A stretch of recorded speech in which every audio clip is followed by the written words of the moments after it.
Fala pessoal, Carol na área, trazendo mais um vídeo aqui no canal. No vídeo de hoje eu vou contar pra vocês um caso que aconteceu no ano de 2016, lá na Inglaterra. Foi um caso criminal concluído e que a gente pode dizer que foi resolvido bem rápido, questão ali de 3 meses, não muito mais do que isso.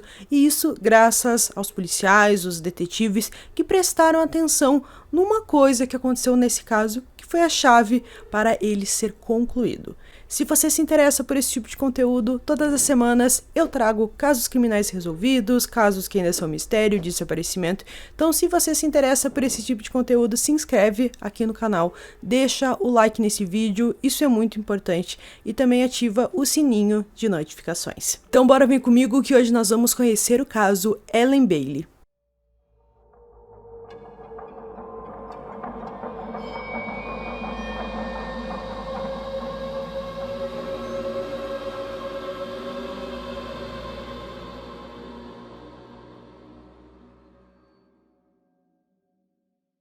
Ellen Elizabeth Bailey nasceu no dia 22 de agosto de 1964 em Portland, na Inglaterra.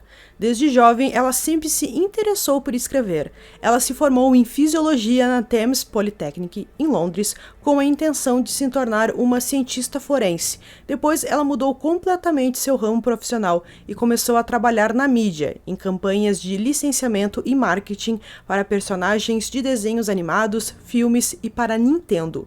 Em 1996, ela se casou com o chefe de uma empresa de direitos de licenciamento chamado John Sinfield. Ela escreveu 5 livros voltados para o público adolescente, chamados Electa Brown, que foi o seu maior sucesso. Ao todo, ela escreveu contos, livros ilustrados e ficção para adolescentes. Em fevereiro de 2011, uma tragédia aconteceu com a sua família. Seu marido morreu afogado enquanto o casal tirava férias em Barbados. Eles estavam há 22 anos juntos, sendo 15 de casados.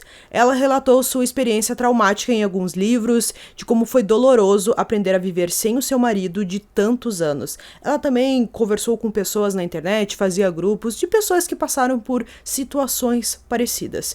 Mas ela decidiu seguir em frente. Em outubro de 2011, ela conheceu Ian Stewart, pai de 2 filhos adultos. O homem era viúvo, assim como ela, e os dois decidiram iniciar um relacionamento depois que se aproximaram por viverem experiências bem parecidas. Em abril de 2016, o seu namorado ligou para a emergência e disse que a Ellen simplesmente tinha desaparecido e que ele não a via desde o dia 11 de abril.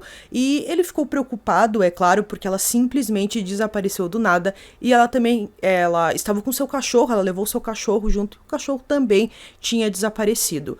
Ele disse nessa conversa com a atendente que ela deixou um bilhete dizendo que ela precisava de um tempo, precisava ficar sozinha por um período, devido a alguns estresses, algumas coisas, e que ela foi para a casa que eles tinham, digamos que uma casa de férias em uma outra cidade, só que ele foi até lá, ele conversou com os parentes dela e tal, e ela simplesmente não estava por lá.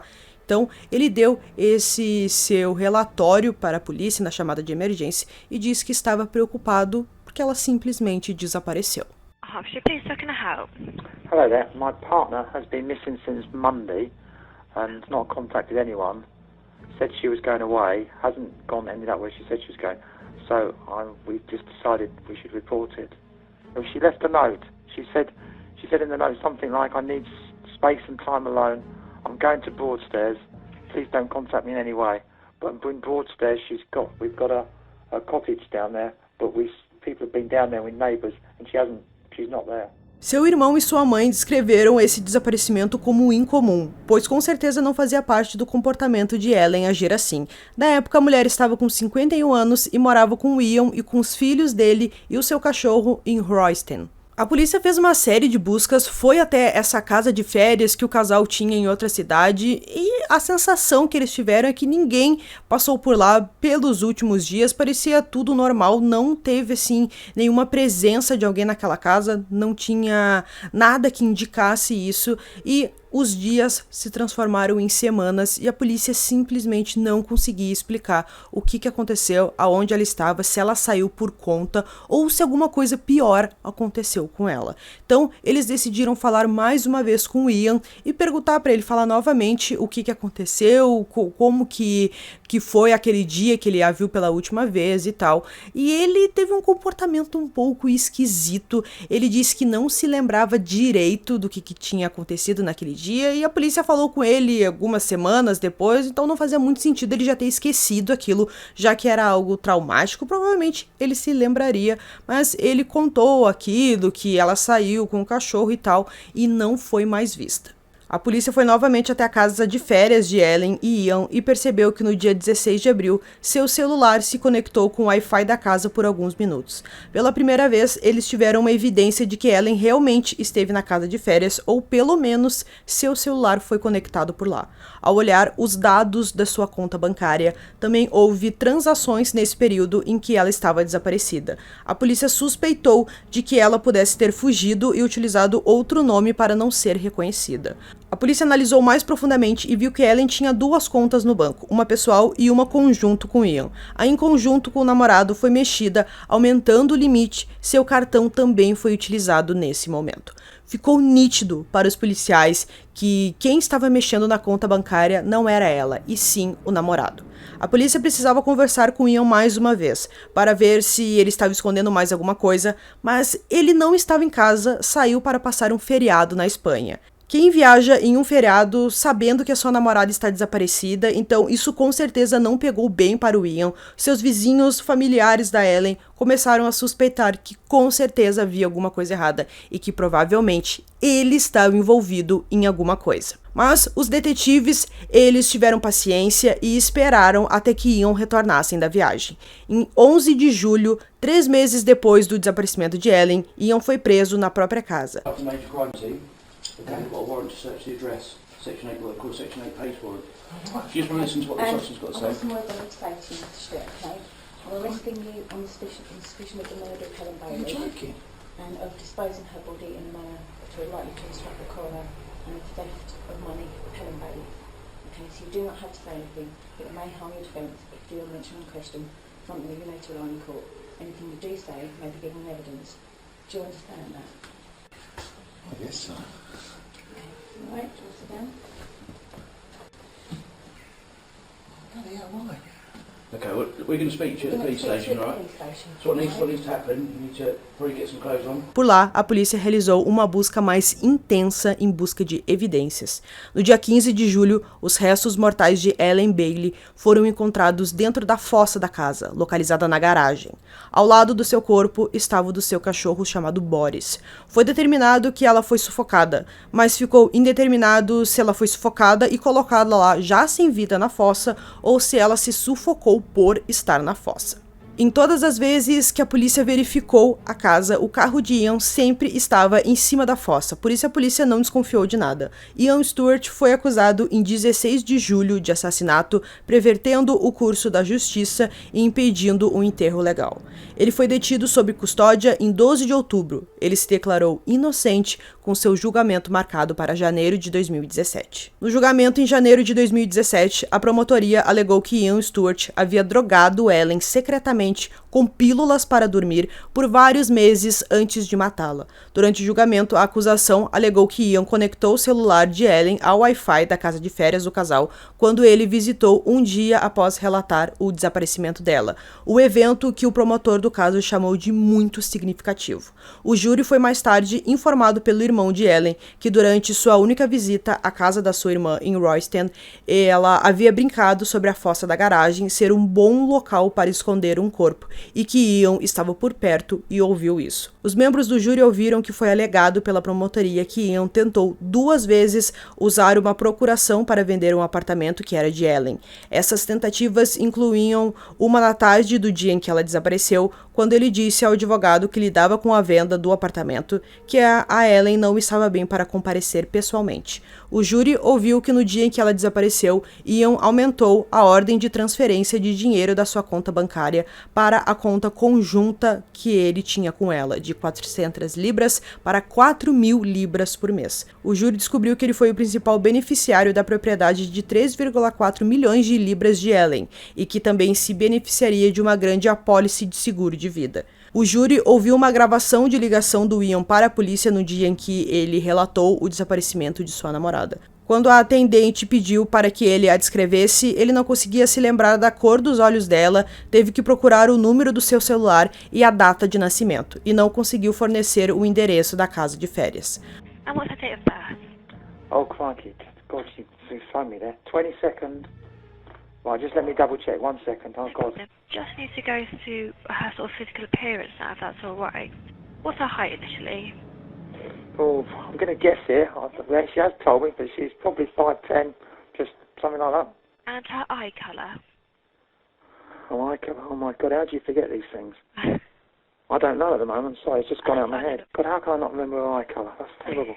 A mãe de Ellen, chamada Eileen Bailey, testemunhou que Ellen estava preocupada com o fato de estar sempre dormindo excessivamente no período anterior ao crime. A promotoria afirmou que vestígios de medicamento para dormir foram encontrados no corpo de Ellen. Nas semanas anteriores à sua morte, ela fez pesquisas na internet como "Estou tão cansada, adormecendo no trabalho" e "adormecendo à tarde". Apresentando evidências em sua defesa, Ian afirmou que Ellen e seu cachorro foram sequestrados em 11 de abril de 2016 por 2 homens chamados Nick e Joe, dizendo que não entrou em contato com a polícia porque ele tinha medo que esses homens fizessem alguma coisa com a Ellen e queria deixar ela segura, e que os sequestradores exigiram um resgate de 50.000 libras. Ele disse que falou com ela pela última vez pelo celular que pertencia a um desses homens em 15 de abril. Ele foi posteriormente apresentado ao tribunal com 2 homens que a acusação alegou que ele tinha baseado as descrições dos seus sequestradores: Nick Cook, um vizinho do casal, e Joe Cipulo, que ele conhecia da sua antiga casa. Ian admitiu conhecer os 2 homens, mas negou que eles correspondessem às descrições dos sequestradores que ele deu para a polícia. O júri ouviu falar de vários avistamentos de Ellen após o momento em que a promotoria alegou que o assassinato já tinha ocorrido. Um dos vizinhos dela deu provas de que a tinha visto passeando com seu cachorro entre 13h40 a 13h50 no dia em que ela desapareceu. 2 outros vizinhos disseram que a viram passeando com o cachorro naquele dia entre 1h20 e 2h20.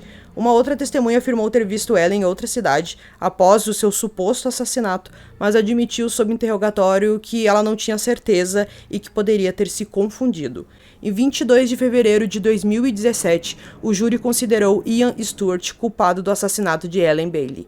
O juiz sentenciou ele à prisão perpétua com uma pena mínima de 34 anos, o que significa que ele terá 90 anos quando se tornar elegível para a liberdade condicional. Ian não estava no tribunal para ouvir a sua sentença. O detetive que liderou a investigação do assassinato chamou Ian de narcisista, ganancioso e perverso. Vizinhos relataram episódios de fúria do homem contra Ellen. Membros do ex-clube de boliche do Ian relembraram como ele era obcecado por dinheiro. Ele causou uma cena em uma partida de boliche quando solicitado a pagar uma xícara de chá, e ele argumentou que deveria ter sido coberto de sua taxa de adesão. Ele se recusou a contribuir com algumas libras para reparos imprevistos, na pista de boliche, e ele nunca aceitava ali dividir alguma coisa. Também teve algumas festas de aniversário e ele não queria participar porque ele tinha que contribuir. Após a condenação de Ian, a polícia decidiu investigar melhor sobre a morte da sua ex-esposa chamada Diane, que aconteceu em 25 de julho de 2010. Um inquérito na época concluiu que a mãe de 2 de seus filhos havia morrido de causas naturais como resultado da epilepsia. Ele foi chamado para depor em 21 de agosto de 2018. Em novembro de 2021, Ian se declarou inocente do caso e seu julgamento acontecerá em março de 2022. Como Ian se diz inocente, diz que não tem nada a ver com o assassinato da Ellen, que foi aqueles outros sequestradores e tal, toda aquela história que é a sua versão, no caso a gente pode dizer. Então nós não sabemos exatamente o motivo desse crime tão cruel, mas a gente conclui que foi por causa do dinheiro. A Ellen tinha uma boa quantidade de dinheiro, ela era uma escritora, teve uma saga de sucesso, então provavelmente esse foi o motivo. Ele queria ficar com o apartamento dela, enfim, com o dinheiro. Isso ficou muito nítido, que logo depois do crime ele já começou a mexer na conta bancária, também teve aquela questão do apartamento, e os seus próprios colegas daquele clube de boliche falaram que ele era obcecado por dinheiro. Então, provavelmente, esse foi o motivo. A gente não pode afirmar com 100% de certeza, porque ele não disse o que aconteceu, já que ele se diz inocente. E também tem essa questão da sua ex-esposa, né, que faleceu em 2010. A polícia ali determinou o caso como causas naturais, mas agora eles estão investigando, porque acreditam que o Ian pode ter algum envolvimento. Então a gente aguarda qualquer nova informação sobre isso, já que o caso está marcado para março de 2022, para ver se ele vai ser considerado culpado e tal. E também a gente fica pensando se foi no mesmo motivo, se foi alguma coisa relacionada com dinheiro. Então, pessoal, concluindo esse caso aqui pra vocês, a Ellen, ela sofreu muito, é claro, com a morte do seu marido em 2011, foi com certeza uma tragédia. E ela tentou ali, né, seguir a sua vida, conhecer o Ian, e ela pensou que ele era um cara bom, se mostrou ali, né, com todo o período em que eles ficaram juntos, mas isso acho que já veio de um tempo que ele foi planejando que ele queria matar ela devido às evidências ali que eles encontraram no corpo dela, resquícios de medicações, que ela foi drogada sem ao menos perceber, ela não fazia ideia. Eu acho que eles não tinham nenhuma briga nem nada e que ele fez tudo aquilo por causa do dinheiro e que queria ficar com o dinheiro dela. Teve aquela situação também dos vizinhos, falaram que viram ele ser agressivo com ela, mas não acredito que seja um motivo assim, de alguma briga, alguma discussão. E parece mesmo que foi algo relacionado com o dinheiro. O que vocês acham? Será que foi pela versão ali que o pessoal do boliche disse? E como eu falei, né, ele era obcecado pelo dinheiro e com certeza isso seria um bom motivo, eu acho, para ele cometer esse crime tão cruel. E ela ficou ali, deixou o corpo dela dentro de uma fossa e ainda matou o cachorrinho dela. É um caso realmente muito triste, mas pelo menos ele foi concluído bem rápido. Então eu espero que vocês tenham gostado desse vídeo. Esse foi mais um vídeo aqui no canal. Durmam bem e até o próximo.